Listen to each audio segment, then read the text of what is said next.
Hi, everyone, and welcome to I Never Knew But My Dog Did podcast. I am Maureen Scanlon, your host, author, speaker, life coach, and relationship expert. And I'm so excited, as I always say, for my next guest. Her topic, I was telling her offline how I think this is so important, and there's an evolution in what we're doing with our bodies. And I think this is going to be such an amazing topic. So, welcome, Miss Alana. How are you? And I'm not even going to attempt to say her last name. I think it's Sluys, if I said that Yes, right. very good. I Thank was you a so much for having me. Oh, we're so happy to have you. So Alana Vandersloot is here, and I want to tell you a little bit about Alana. So Alana is a certified intuitive eating counselor, and that's such a cool realm. I think that's a really neat niche because we don't associate eating with intuitive. So I think this is really going to be a great conversation. She is an author, a speaker, and an eating disorder survivor. She's the founder of Freedom with Food and Fitness, an online community dedicated to empowering those who want to heal their relationship with food, weight, and their bodies through intuitive eating and mindset work. Her book, Freedom with Food and Fitness: How Intuitive Eating is the Key to Becoming Your Happiest Self, will be released by Urano Publishing in the spring of 2023. How exciting! A lover of travel, punk rock music, you go girl, books, chocolate, and binging Netflix. She lives in New Jersey with her husband, Scott. Aw, and her baby son, Archer, and fur baby feline Captain Oates. I'm dying inside. I'm dying. I love the fur babies, as we know. So this is so exciting to have you. First of all, I love the punk rock, and I love that you love to travel and that you have a fur baby. But tell us, as the podcast obviously is, I never knew. Let's talk about how this journey with you understanding how food really affects our happiness started with your eating disorder. Yeah, I had always been a kid who excelled at things. Like it was always the A plus and the gold star and all of these things. And over time, I had began to measure my worth and got a lot of external validation from those things. And then when I graduated college, it's like you're thrown into the real world and there's no metric anymore and no barometer. And it scared me so much that I didn't know kind of my own worth and my place in the world. And I'd grown up in a time like the 90s and the early 2000s where you saw all of these very stick thin models and actresses, and that's what was being told, we were being told was beautiful. Yeah. And I said, okay, well, I can't seem to control very much of my young adult life right now, so I'm going to control my weight. And that way I know I will always apparently be beautiful and worthy and attractive according to societal standards. So um, I basically restricted my calories very heavily. I worked out every day. I ended up with binge eating disorder. I ended up with body dysmorphic disorder, which is when you fixate on certain either minor or perceived flaws on your body. And I had orthorexia, which is an obsession with quote unquote clean eating. Like there was like 10 foods I would allow myself to eat. And if I ate anything that was, quote unquote bad, I would feel so much shame and so much guilt and so much fear and anxiety over, potential weight gain. And it went on for years and years. And I think part of it was definitely perfectionism. When you excel as a child, you, as I said before, you constantly look for that external validation and the pat on the back, and things need to be perfect. And if you're not perfect, if you're not measuring up, therefore you're not worth as much as you are when you are measuring up. So to go back to what you were saying about like how that kind of ties into happiness is I realized that my eating disorder was kind of almost the tip of the iceberg into this much larger issue that I had with perfectionism. And I would get all these accolades and do all these things and have all these accomplishments. And when I would achieve those things, I would be happy, but it was so fleeting. And then I'd be on to the next thing and the next thing. And I thought all of these things were going to make me happy. But what I realized was none of them were making me happy long term. And that happiness is really like a conscious present choice that you have to make. So it was very interesting how my journey with my eating disorder brought me to this work, but I feel myself expanding in this work and feeling like this business will eventually expand into this broader conversation of what makes us happy, what makes us worthy, and what makes us fulfilled. Yeah, there's so much there that you said that I love, because obviously my background in psychology and being a life coach, I have clients that have body dysmorphia, and I'll say to them, there's nothing I can say to you or anyone can say to you about how beautiful you are. It's not how we view you, it's how you view you. And you're Right. right, that perfection they do go hand in hand. I agree with you. And I think a lot of codependency and perfectionism go hand in hand as well, because you're always trying to make other people happy, because when you make them happy, you get validated. I love everything that you said. And the thing is happiness is not sustainable. People think my goal is to be happy. Well, you can reach moments of happiness. You can create happiness. You can aim to find happiness, but I think joy needs to be sustained. And I think there's always going to be moments. And like you said, you would never be satisfied because they were fleeting moments. So you were going to have to keep going and going and going until you burned yourself out, and your external validations contributing to that body dysmorphia and that eating disorder is very common. It's just what we do. We do look for a lot outside of us. So I'm so grateful to you for sharing that vulnerability. If someone is at this moment, so I have clients that just, don't feel worthy, and we know where that stems from. That stems from some programming, that stems from upbringing, that stems from those outside influences. You are correct. You're the same age as my daughters. And what's really cool is I saw a meme yesterday on Facebook, and they had a picture of Marilyn Monroe, and they were saying what her measurements were. And she had like a little poochie belly like I did. And she had cellulite, she had stretch marks. And they were saying, look, she was considered the most beautiful woman, one of the most beautiful women ever, that she was a pinup model. Where and why did this go wrong? Where did we start pushing our younger generation to the Kardashian picture of continuously getting surgery and doing all of that? What do you think? You know, it didn't, it hasn't started recently. I will say that it started in the 1840s. It started with a thread between being thin and being pious. There's a definite like religious rhetoric that threads in here. Anything, and we see it with a lot of religion, anything that is viewed as pleasurable is also sinful. And we see that in some of even like the food packaging, right? There's like guiltless cookies or a sinless cake or whatever the case may be. But I'm glad you brought up Marilyn Monroe, because we see it's interesting. There's this dichotomy where we see how through the decades the ideal body shape has changed, right? It's the hourglass figure of Marilyn Monroe. It's in the 50s.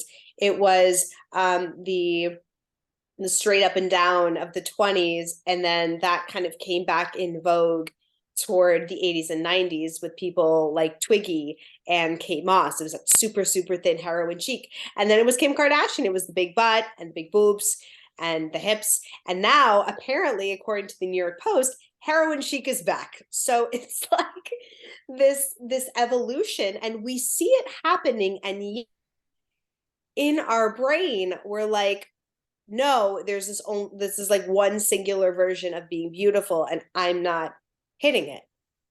And Yeah. so, and we can't shape our skeletal structure to look like these people. So it's a losing battle all of the time. Wow, that's really a great perspective. Your skeletal foundation, the only thing you're changing is your muscle and your fat amount. And that's going to go up and down. And I think hormonal for women is huge. I went and to get personal, I went into my, yearly check yesterday and I told my doctor everything's great. I don't feel like I'm in menopause, but I just am gaining weight and I'm eating good, low calorie, low everything, low carb. I walk every day. Why can't I lose weight? And that's why I wanted to talk to you so bad today because I'm feeling, and I make fun of myself. And I know it's self deprecating because I'll say, well, I'm a chunky girl. It's almost like it makes it okay that I've put this extra weight on because I can't do anything about it in my mind. So this is so good. I love what you're saying. So how do I have a bad view of food when I say I'm chunky and I can't lose this weight, or I'm blaming it on my hormones? What do you think? You know, I think that it's not how you're eating, it's not how you're moving your body. I think it's a mindset for a lot of women, because I have a lot of clients between the ages of 30 and 60. So a lot of my clients are going through or have gone through menopause, and they're like, I'm not eating any differently and I'm not moving my body any differently, but I'm gaining all this weight. And it's a natural thing for bodies to go through. We are supposed to gain a little bit more weight and have a little bit more cushion as we get older. That's an evolutionary thing that will keep our bones and our organs cushioned for things like falls, for things like chronic illness, because typically, as we get much older in life, our 80s, 90s, a lot of us get cancer, things like cancers or other chronic illnesses, and those can make us lose a lot of weight in the process. And if we don't have a lot to lose, that's why we see this thing called the obesity epidemic. I don't know if you've ever heard of this. The obesity paradox epidemic, obesity paradox. So basically what the obesity paradox says is they're finding in scientific studies that people who are slightly overweight are living longer than any other BMI category. They're living longer than people of the quote unquote normal weight, underweight, and obese. And the reason for that, they're thinking, is because they have this extra bit of energy already stored in their fat cells, and they get more medical care. It's super, super fascinating, because we've always been told that, like, the thinner you are, the more healthy you are, the more fit you are, the longer you'll live. And it's turning out to actually not be the case. But I think it's a mindset thing with things like menopause. It's like, yeah, you might get, the kind of like midsection pooch, but what are you making that mean about you and your worth, and this narrative that, are you quote unquote letting yourself go? And if you know that you're nourishing your body well and you're moving it regularly and your body's just in a new season, why do we fight against that? Yes. Oh my goodness. You just made me so happy because now I can say, I'm just building a pillow around me. So in case I fall. So I Yeah. really love that. And I'm certainly not making light of it, but I think that makes sense. If you ever, I remember health class and they showed the progression of the human body, from birth to, when you're a senior, and you can see everybody's bodies are pretty similar at the same age range. Now, if you're failing to eat well or you're not moving. I mean, if we all do the same thing, we're all, I think, because of the DNA makeup of humans, are going to be pretty similar in our body makeup. So I love what you just said. Now, how does the intuitive part come into this? Because this is really fascinating to me. What's the intuitive part of the eating that tells me whether I should or shouldn't eat something, or the my mindset regarding food and what I'm eating?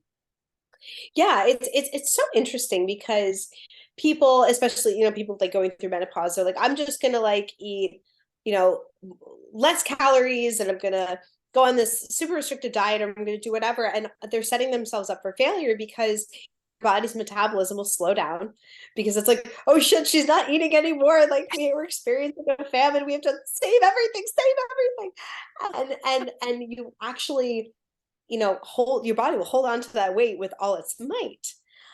It's when we, and it sounds so paradoxical, it's when we release the grip and we just relax. And we try to get back to what I teach, which is intuitive eating. It's this idea that we listen to our bodies' innate wisdom that we are born with. We see it with toddlers all the time. They eat when they're hungry, and then they get really disinterested with food, even if it's still on the plate, and they go do whatever. It's me watching my 2-year-old toddler leave half a cupcake on the plate to go play with his friends. I'm like, what are you doing? Right? It's cupcake.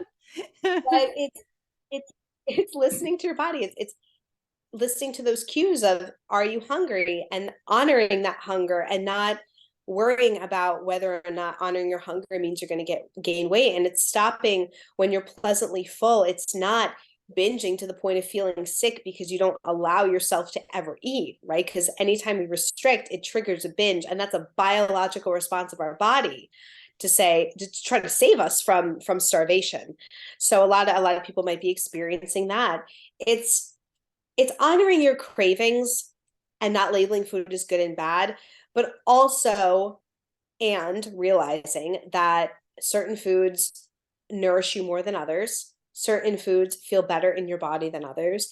And you won't eat cupcakes all day, every day for the rest of your life, because that won't, from a nutrient standpoint, sustain you, and you will feel like shit for the rest of your life if you did that. Yeah. So it's just it's allowing everything. It's a much more gentle approach to nutrition and movement. Like we advocate consistent movement in a way that people enjoy. So if you don't enjoy CrossFit, don't punish yourself 6 days a week doing CrossFit. Garden, dance, walk with your children, do whatever makes you happy, because if you do something that you really enjoy, you're more apt to do it more often. And that's really the key to health in terms of movement, is doing it consistently. It's not going ham at the gym for 3 weeks and then getting so burnt out that you don't move your body again for another 3 months. Yeah. And that's what happens when it's like New Year's resolutions. That's what people do. It's, I'm going to make a new start and I'm going to lose all this weight and I'm going to diet. And yeah, you're good. Literally, they say that most New Year's resolutions are done within 3 weeks, and you just don't continue. It's not sustainable. And I love what you're saying, because a lot of dietitians will say, you got to have your macros, you got to have your micros, got to have these nutrients. I recently went to a speaking engagement that I did in St. Louis, and one of the speakers is a bariatric surgeon, and she has this brilliant idea, and I love it. I love it. And it was this changing the neuroreceptors in our brain for the reward versus, anti-reward, which relatable to diet and gaining that weight back is that you're always going to see food as, this thing makes me happy, and then this thing I'm feeling guilty for eating. And so I came home and I said to myself, and I don't want to spoil her speech and her idea, or steal her idea, but I just think it's brilliant. I came home with the idea that I'm going to have a mindset that I want to see what it's like to be healthy, or I want to see what it's like to lose weight. So that was my determination. So I did this thing. I did salads and I did the low carb, low cal. I didn't starve myself, which I normally am the starving person, the fasting person, and then one meal in the evening. And I did this for a week. And I got to tell you, I was angry. At the end of the week, I felt like I haven't had bread, I haven't had sugar. I'm still hungry. Sunflower seeds aren't doing it for me. These rice cakes, I'm sorry, they're okay. Cardboard. And then I went to the life coaching mode of, Maureen, just make yourself happy. Just find joy and don't worry about it. So there is the dichotomy right there. I need to do this thing that makes me lose weight because I feel better when I'm thinner, when I don't have this extra weight, and I look better in my clothes. And then there's this other part of, I'm missing out on something and it makes me angry and I don't want to deprive myself in this life. So what do you think? Is that common when it comes to the intuitive eating? I mean, when you're an intuitive eater, it's not common anymore, but it's super common. Clients first come to me. I don't want to live my life in order to look a certain way. I don't want that to be my life's purpose. And it was for a while. Like I remember, and I was talking to a client about this, I think recently. When I first started teaching, I still was in the middle of my eating disorder. And I remember telling a colleague, like my first or second year teaching 10 years ago, I was like, if I got tenure here, I could stay here. And this was like a private school that was paying me nothing. I was like, I could stay here till I retire. Like, that would be fine. Like, and I mean, no shade on anybody who wants to do that with their life. But for me, knowing now where I see myself evolving to, I was keeping myself small because I didn't have the energy or the brain capacity because of my eating disorder to think any bigger than I was. So, like, it just, your entire world opens up. Because I would really challenge your listeners to think, like, how much of your day is spent thinking about what you're eating, or what you're going to eat in the future, or what you just ate and you feel ashamed about it, or how much you're going to have to go to the gym to work it off, or what the scale is going to show the next day, or whether or not you can fit into those size 8G, whatever it is. Like, how much of your day is focusing on that bullshit? And Yeah. if it's more than you want to admit, something needs to change. And again, people think that having it's the illusion of control. It's the Mm. illusion of control. We think that we are molding our bodies, shaping our bodies, losing weight, whatever. Your body has a genetic weight set range. It has a 5 to 10 pound range where it feels most comfortable, and it will fight its entire life to stay there. And the more that we diet, the more that our body's going to fight to go back to where it's supposed to be. So the question becomes, are you going to spend your entire life fighting to be a size that society says you're supposed to be, and that society says that you need to be in order to feel worthy and beautiful and loved? Or are you just going to let your body settle where it's supposed to be, fuck what everybody else thinks, and just live your life? It's really one or the other. And I'm going to say this with a huge, huge caveat of, intuitive eating is not a diet or a mode for weight loss.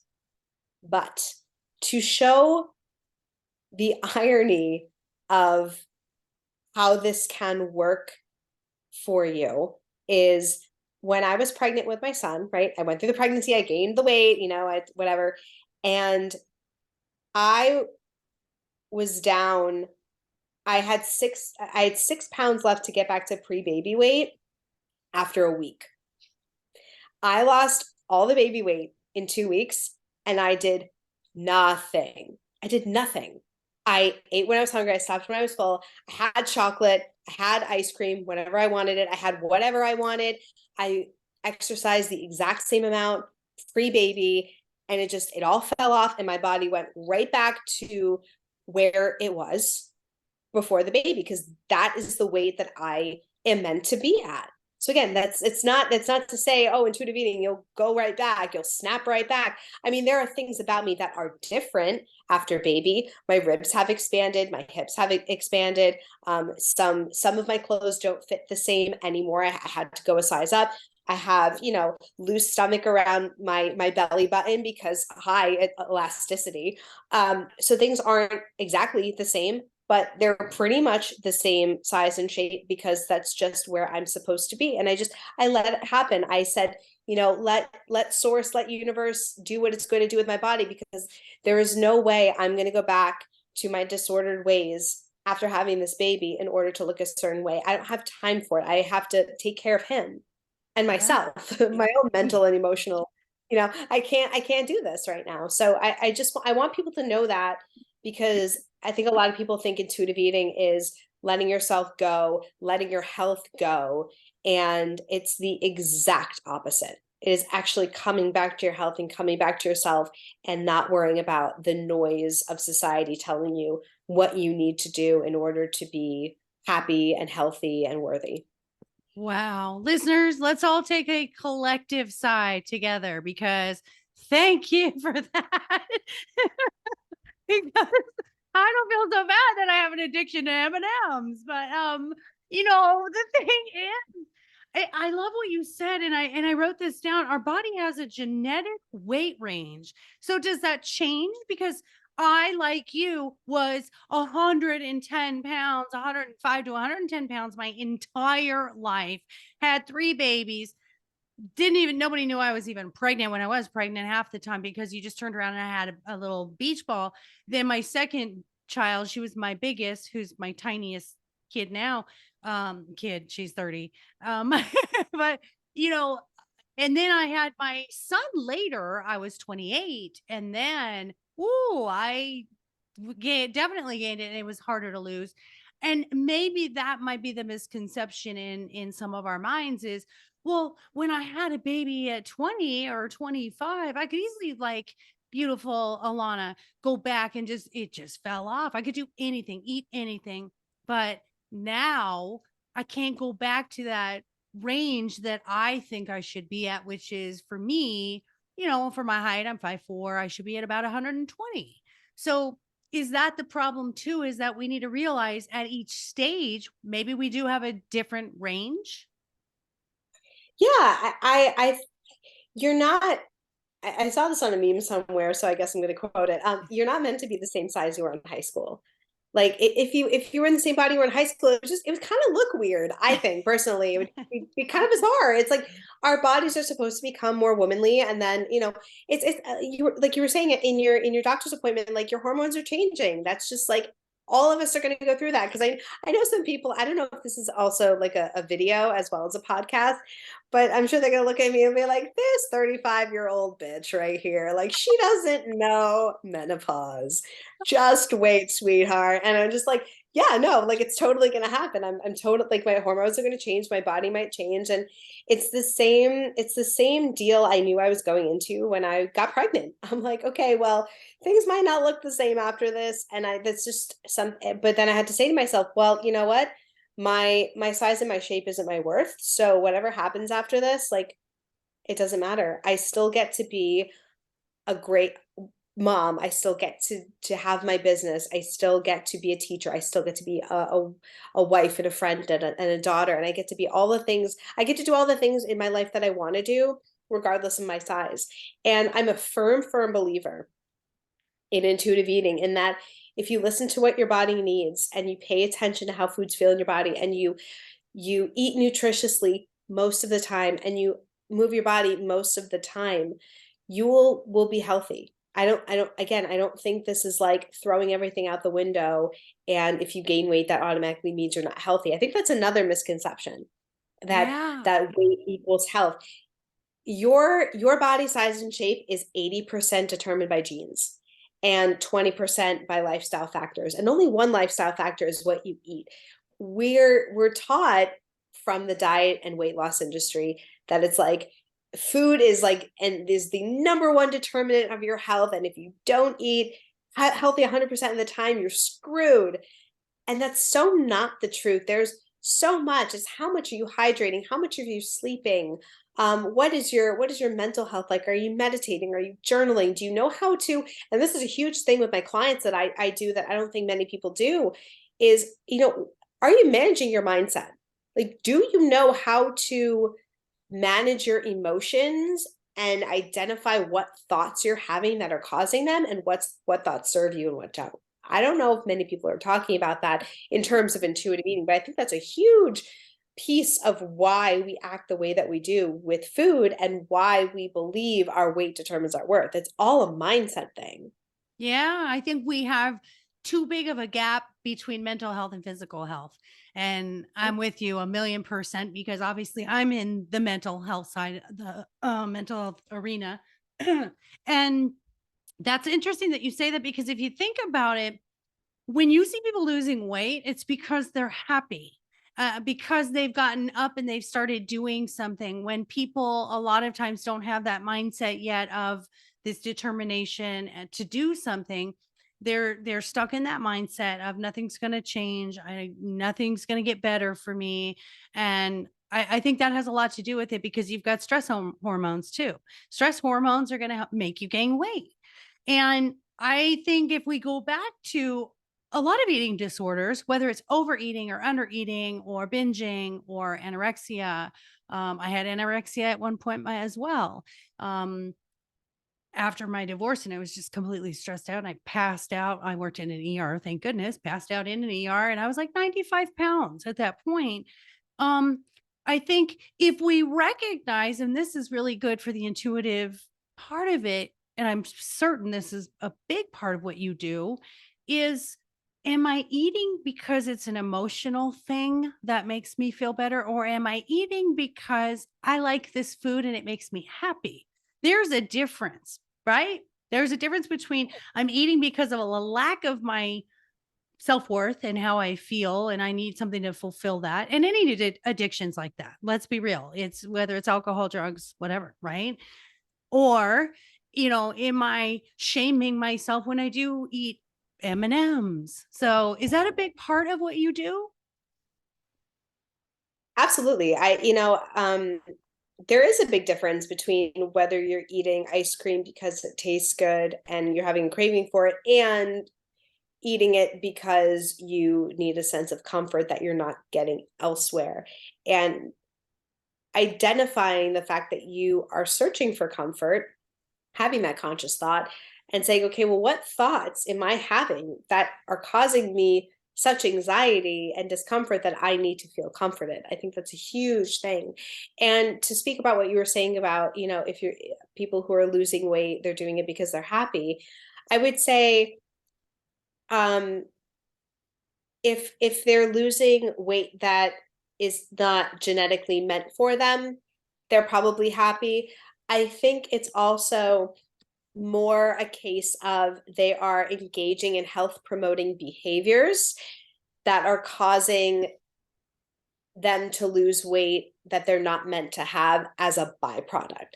So I see that a lot is people will come to me and they'll be like, well, listen, I need to lose weight because I need to be healthy. And like, won't I be healthier if I lose weight? And I say, I would focus less on the number of pounds you think you need to lose and focus more on what health promoting behaviors can we add into your life, not worrying about the scale part. So can we add more vegetables in that you like? Can we add more movement in that you like?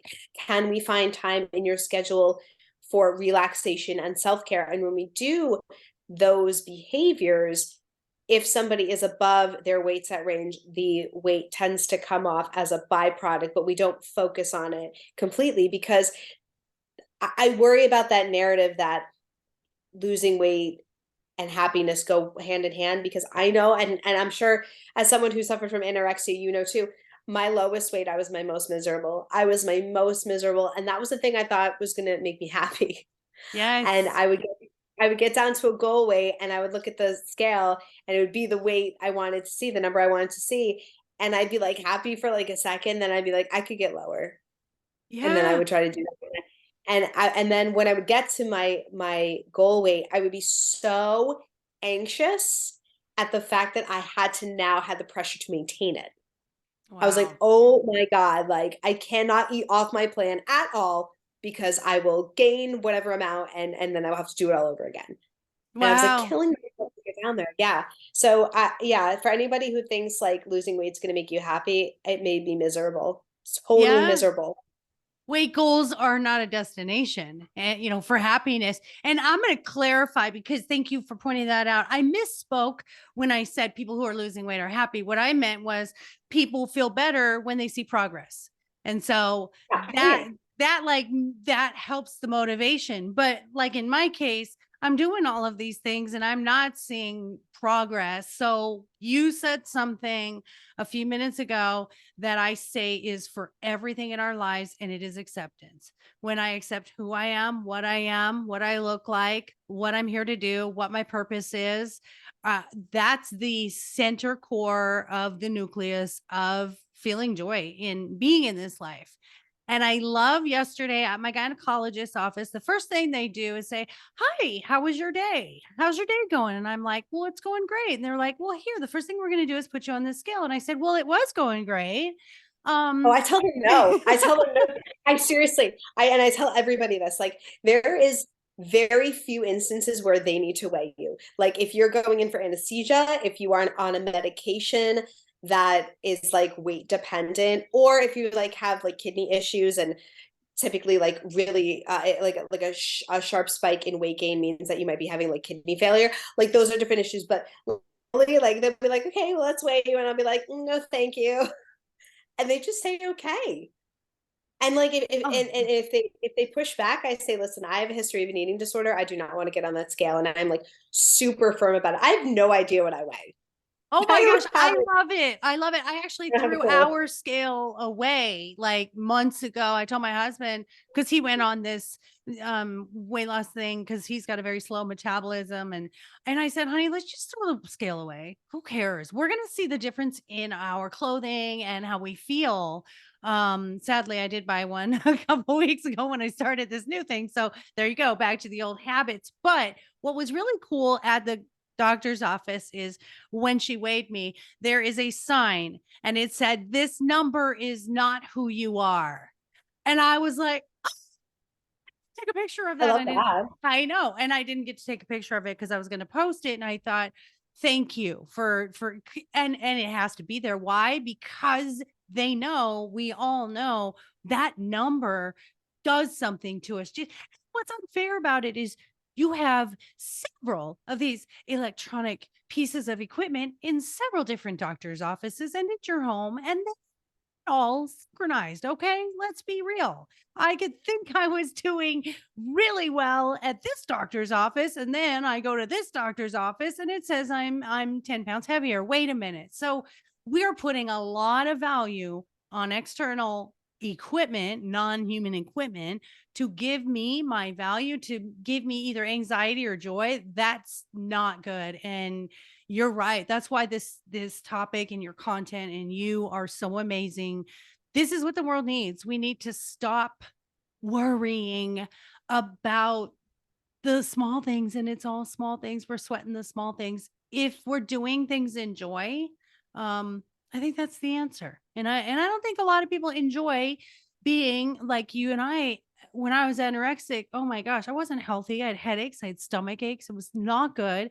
And or if you're so focused on fitness and that's all you focus on, you're missing quality time with family. If you're overeating, most people are not really at a good place of joy when they're overeating because they are, like any addiction, seeking this thing to constantly make me feel better instead of my internal self making me feel better. So I just think it's great. So I want to know, what is your book going to do for us? How is your book going to help us? Because I'm certainly going to get it. I mean, I know that's a given. There's no doubt in my mind. But what is some of the methods or the suggestions and advice you have in your book? It's all really practical, actionable tips because there is already a book called Intuitive Eating by Evelyn Tribole and Elise Rush, and it is a phenomenal book. It is, it's the 10 principles of intuitive eating. They go in depth. They're the founders. I studied under Evelyn to become a certified intuitive eating counselor, and she's phenomenal. Many great books out there written about intuitive eating, but I noticed there was none that had just like really practical tips on how to implement intuitive eating into your everyday life because we're all super busy. We all have a million things going on. And the book is split into two. It's half of the book is about food and like my experience, my journey, my anecdotes, and some tips. And then the second half of the book is about fitness because I feel like there's not a lot discussed about movement, like intuitive movement. It is one of the 10 principles, but people don't tend to focus on it a lot. And I felt like, and I'm not like certified in anything with exercise or fitness. I'm just like a super duper advocate and I love to exercise. So I wanted to talk about my tips for that. Um, Again, like very actionable, like things like meal prepping. I know diet culture has kind of like taken the corner market on meal prepping, but showing people that there is a way that you could still meal prep if you're somebody that works outside of the house, but doing it in a way that is not punishing and rigid, but just so you have, nourishing meals and snacks at the ready when you get hungry as options. So that's just like one way that I really try to show different tips and strategies that are very realistic, and help people get one notch closer to trusting their own bodies and one notch closer to ditching the diets. And I am such an advocate for for meal prepping, and I'll tell you, I've had in life coaching trying to get life balance for people. A lot of people come and say, I'm just overwhelmed with my life and I've got young kids. And I say, well, do the meal prep. And they're like, I don't have time. And I say, you have an hour on a Sunday to do a meal prep versus when you're at work or you've got to go get in the car or you've got to stop by a drive through. Or I said, you take an hour here, then you'll have the more time later. And the meal prep thing is big for me as well, because I'm one of those, I just want to look in the fridge and have something ready to go. And you eat 90% of the time is going to be something that's not great for you. It's going to be a processed food or it's going to be potato chips or something. So I do this for my husband every Sunday. I make him a salad and or like 4 or 5 salads. He loves them. I cut him up little baggies of celery and carrots. And it's really, really helpful. And it does not take more than an hour. You're right. And I'm trying to do more of a protein beginning for my first thing in the day is start off with a protein. So I started doing like scrambled eggs and bacon meal prepping. And then when I was hungry, it was there. It was like 30 seconds in the microwave. It was wonderful. So I'm so happy you said meal prepping. There are Yeah. services too, right? What is your idea of some things we could do to meal prep? Are there other resources for meal prepping?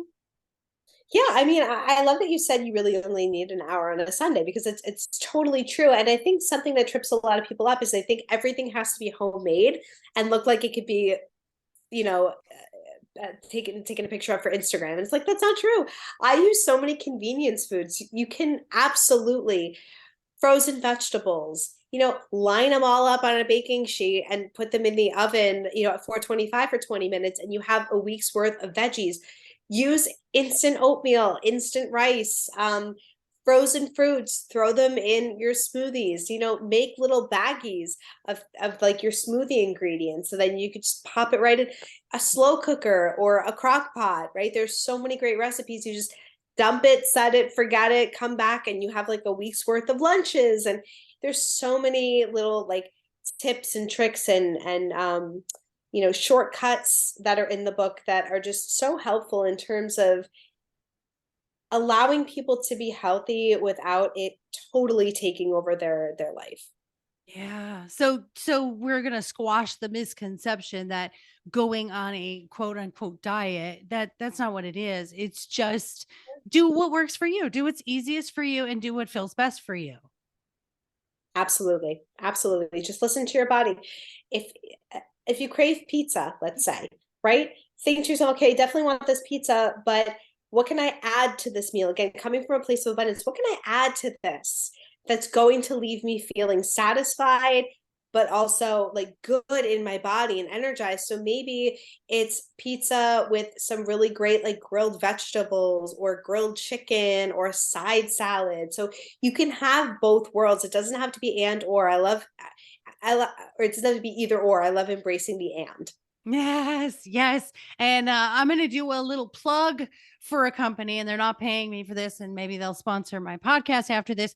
But I use Dinnerly, and I absolutely, and I've tried all of the different food services because I podcast all day, I coach all day, I have a lot going on now. I have my 15-year-old grandson who needs a ride every 2 seconds to go somewhere. And so I've used HelloFresh. I used Factor 75. I used, I don't know what the other one was. And then I started using Dinnerly. I love it because these food services now offer these healthy options. So you're going to love this. Guess what I made last night that was amazing? I made Would make a vegan Ethiopian platter. Okay. Well, oh, it wasn't completely vegan because I ended up grilling a steak and slicing it and putting it on the platter. So I kind of defeated the vegan part. But I'm telling you, it had lentils. It had these collard greens where it had tomatoes in it and onions in it. And oh my goodness, my husband just fell over. Like we have never had Ethiopian food. My daughter's always said, Mom, you should try Ethiopian food. And it had pitas that I had broiled in, with a little bit of oil, made them a little crunchy. Oh, lentil soup. And what else was in it? Let me tell you, these services They offer healthy, they offer fast, they offer kid friendly. So Dinnerly, I'm just gonna say kudos to Dinnerly, and they bring you the ingredients all in one box. And I just separate them into baggies and I put the name of the menu or of the um recipe, and then boom, I can get done podcasting at 4 o'clock and start a meal. And these are all 30 minutes or well, maybe 45 minutes or less to make these meals. So time, you can't say time is a factor either, because a lot of us are like, I don't have time to make a gourmet meal. This got to take me 3 hours. No, it doesn't. Crock pots are great. Throw a roast in the crock pot at 7 in the morning. Boom. Add a salad, veggies. There's your meal at the end of the day. So you can do it if you want to, right? Yeah, absolutely. I mean, like you said, an hour or two on a Sunday to meal prep. I don't take more than a half an hour to make dinner every night. I don't work out for more than 30 to 45 minutes a day. These things do not take up the majority of my life anymore. Anymore, she says. I love that she said that. And we have a little bit of time left. I want to know, because you have a little guy, how do we help parents help children start these really intuitive eating habits early on so that they're not coming to us because of the things that happen later on in their mindsets? I'm glad you asked that. The first thing I would say is invest in healing your own relationship with food in your body. And I say that partially because I want to coach you, but also because it's a generational thing. It's something that is passed down, and you can train your child to be an intuitive eater all you want, but if you haven't healed your own stuff, they pay attention much more to what we do than what we say. So they will see that mommy has a different dinner than them. Mommy will hear they will hear mommy say things not to them but around them about her weight or how she's not happy with her body or how she needs to lose. They hear all of it and they see all of it. So that's number one, is heal your own relationship with food in your body, whether it be with me or another intuitive eating counselor or a non-diet registered dietitian or a therapist or whomever. But in terms of the children themselves, is I would do things like don't don't moralize food. Don't say, "Oh, eat your broccoli, it's good," or "Stop eating those M&Ms, they're bad." Because that kind of sets them up to think one is better than the other. And with toddlers, I mean, please, you tell them not to have something, it's all that they want, so it's going to backfire anyway. Um, I would suggest putting their dessert on the same plate as their dinner. And if they eat it first, that's fine, because you want to have all foods be neutral. That way, they'll eat probably the dessert first, but then they will eat the rest of their dinner. Trust that their body, because they haven't been socialized to believe otherwise, their body knows what it needs nutritionally and it will go for that. If you feel like your child is having quote unquote too much sugar or whatever, instead of just saying, don't eat that, you can't eat that, there's too much of that, ask them, if they're old enough, how does that food feel in their tummy after they eat it? Like, do they have a stomach ache? Do they feel sick? Let them tell you and let them reflect on how it makes them feel. And they're more intuitive, and they're smarter than I think many of us give them credit for. And yeah, I think those are some really good strategies for raising intuitive eaters. I think that is so great, because what I heard was all of it was empowering. You're empowering them to make choices. And I think that's where a lot of us lacked in some of our upbringings, or what we've seen is I never felt I had a choice. I remember sitting at the table and you had the whole clean plate club. You have to eat all of it. And I was always the last one at the table with the warm milk and, just like, ugh, can't eat anymore. And so I love that. That's empowering to say. Also, what do you think about allowing them to divvy out their own portions? Because I think, isn't that a really effective way to say you have a choice if you want a lot or you want a little? And they can then sort of start these habits of maybe not taking more than they can eat. What do you think of that? Yeah, I think that's a wonderful thing. I think telling them to start with a little bit, right? And kind of, because sometimes their impulse control isn't that great. Take a little bit, eat, and then have them check in with how their belly feels. Like, say, like, does it feel full? Like, do you feel energized? Do you feel good? Like, do you want more? And tell them they can always have more. Always have Yes. more. But I to think listen, like, yeah, Yeah, I love that. Yeah, say you can start off with this, here's a spoon, and you start off with one spoonful. And then if your tummy says, oh, I want some more of that, you can have more. I yeah, think involving them in the cooking process too is really a good idea, because when they've made something, then there's a pride behind that where if I make it, I'm going to want to eat it because I'm proud of it. And then everyone around can say, oh, wow, you helped do this. So it's that positive reinforcement, I think, is really, really good.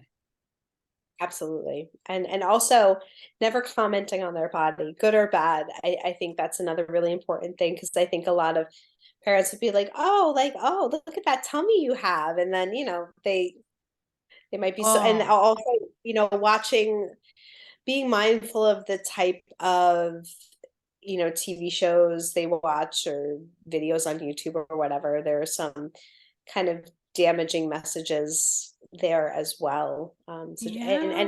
if they do see something uh, that maybe is a bit fat phobic, watching it with them and talking them through that and letting them know what that is, I think is important as well.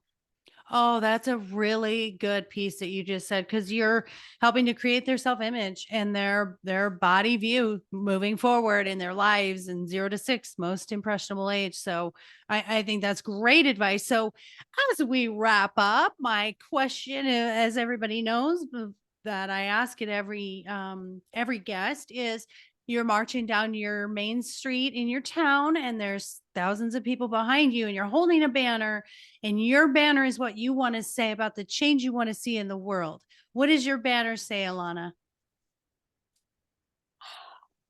Invest in your mental health. I Mm, think this all stems from mental health and not knowing how to manage our thoughts and our emotions, and not being conscious of the ways in which we're socialized to believe certain things, and not having the ability to challenge beliefs that don't serve us, I think. And a lot of people, I'm sure this is not just me, a lot of people in my space, a lot of people will say that they can't afford to work with an intuitive eating coach or a dietitian or a nutritionist or whatever. And yes, there are certainly people out there that can barely afford to put food on the table, and those aren't the people that I'm speaking to. But as a broke grad student who was very sick, I always said that I don't have the means, the financial means to hire someone to help me. And I struggled for 7 years that I firmly believe I didn't have to. I certainly could have found somebody to help me. I could have found the money. I could have asked my parents. I could have not gone out and partied one night a week as you know what, I could have found a way. But I think we're socialized to believe that that type of investment is somehow selfish, and that we should be able to pull ourselves up with our bootstraps and do it ourselves. And I think that that is absolute bullshit. And I think we're afraid to fail at healing. And so we don't even try in the first place. So I think there's a lot of limiting beliefs and mind blocks around actually getting the help that people need. you are absolutely right. And same with my life coaching practice. people will say, well, I've tried to do this. I've tried to do this forever, for years, or, and a lot of them, 90% of mine have gone to traditional therapy and counseling, and they still said, well, it didn't work for me. So keep trying different methods too. I think that's really key. And I love that you said that. We waste a lot of money on fast food or, frivolous things. Invest that in yourself. And that's what I tell my clients. I'm so proud of them because you're investing in yourself just like you would if you were investing, putting in a savings account or buying yourself a new car. This is a way of saying, this is more important. This is who I am. And this is the trajectory of where my life goes starting now. And having the third person on the outside, you're not going to, as an intuitive eating coach, you're not going to, people don't go to your parents, in other words, and ask them what they think you should do to lose weight. And don't go to your spouse, and don't, they love you. They're not going to, mom, her love language might be cooking, and mom's going to be like, oh, you look fine. Don't worry about it. Let's have some food. Sit down. So, it's really good to go to a coach who can, and I love everything that you said. So guys, you really, really need to hire Alana because you're giving us these ideas that are outside of the box. And that's what I think the beauty of this new coaching profession in every niche is that we get to use different things outside of the box that work for you individually. So we're going to give you all kinds of ideas. So Alana, if they do want to hire you, where do they find you? So they can go to freedomwithfoodandfitness.com. That's my website. That's where they can book a call to talk to me. They can enroll in my program, Defy the Diet. I have 5 different package options with 5 different price points. I have payment plans available. I just hired a new coach that's going to help me coach everybody. So you get 2 coaches, 2 perspectives. You will not be the same person you are going into my program. That is for certain. So yeah, anyone who's sick of the diets, freedomwithfoodandfitness.com, or I'm most active on Instagram at freedomwithfoodandfitness. Perfect. Ooh, that's so fun because you have all these packages and price points and payment plans. So I think that's amazing. I think there's options out there, guys. If you need it, she's going to help you. She's going to work with you.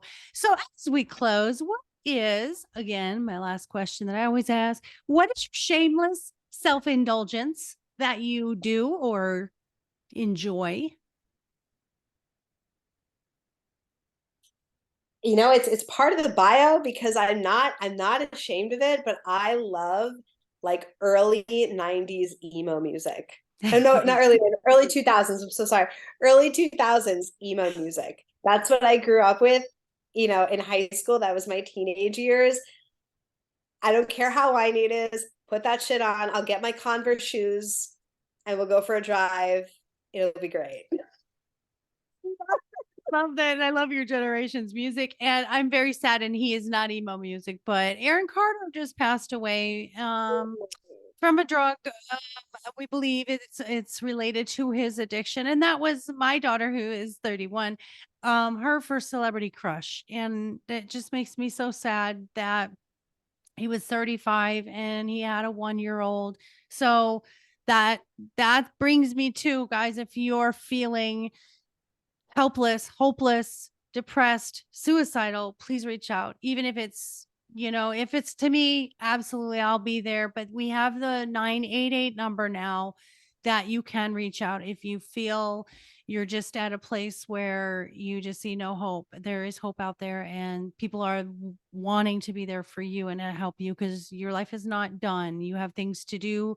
We just have to get your addiction out of the way because it's not your fault. So that makes me sad, but I love that you're a 90s girl. And, and I love that you love your music. And I think music is therapeutic too. So thank you, Miss Alana, for being here. I had so much fun. I learned so much. I was looking forward to this on this Friday to, feel better about my own journey with accepting that my body is where it is. And I can now say to myself that I have a genetic range. And if I look at which is interesting, if I look at my mom and my sister, we all have the same body. We all have this very similar body type. And so it makes sense. It does make sense. This is your genetics. This is just a physical part of you. This is not who you are. And I want, I want pop culture to go back to embracing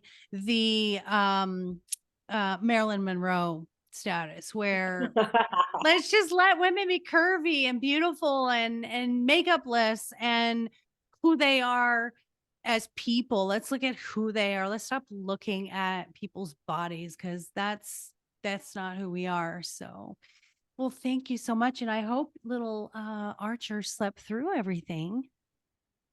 He did, which is wonderful. Thank you so much for having me, Maureen. Oh, thank you. I am so pleased to have you guys. When her episode is published, I'll make sure that I have all of her links. In the meantime, go to freedomwithfoodandfitness.com. Freedom Yes, and food. And it's AND, not the symbol. correct. Yeah. Okay. I wanted to make sure I got that right. All right, my dear. We'll have an awesome weekend. And we are just so grateful for having you here. You are amazing. And I cannot wait to stay in touch with you, especially when that book comes out. Cause yeah, I'm going to be first in line. Thank you so much.